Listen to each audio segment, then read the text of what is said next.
ஒரு நாள் ஒரு அடர்ந்த காட்டில் ஒரு காகம் மரத்தில் அமர்ந்து இளந்தியாக காத்திருந்தது. திடீரென அதற்கு அருகே ஒரு குரங்கு குதித்து வந்தது. குரங்கு ஒரு பழத்தை கையில் பிடித்துக்கொண்டு அதை பறித்தபடியே சாப்பிட்டுக் கொண்டிருந்தது.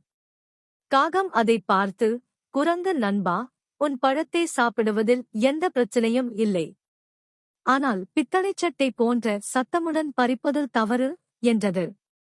குரங்கு சிரித்தபடி, நான் ஒரு குரங்கு. எனக்கு சத்தம் பிடிக்கிறது என்று சொன்னது. அதே நேரம் காட்டுக்குள் இருந்து சிங்கத்தின் அலறல் கேட்டது. இருவரும் அதிர்ச்சியுடன் நிமிர்ந்து பார்த்தனர். சிங்கம் இருவரையும் நோக்கி வேகமாக வந்து கொண்டிருந்தது.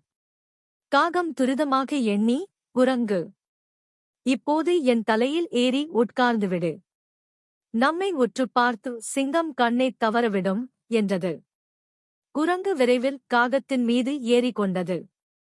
காகம் கூக்குரலிட்டு வலதுபுறம் பறந்தது, மறுநிமிடம் இடதுபுறம் பறந்தது.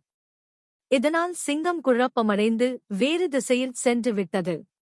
குரங்கு நன்றி சொல்லி, நண்பா, உன்னுடைய அறிவும் எச்சரிக்கையும் எனக்கு வாழ்க்கை பாடமாக இருக்கும் என்று சொன்னது.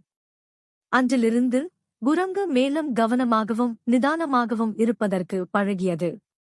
இருவரும் இனிய நண்பர்களாக வாழ்ந்து விட்டனர். மிக்க உழைப்பு எதற்கும் மேல் அறிவுதான் முக்கியம் என்பதைக் கற்றுக்கொண்டனர்.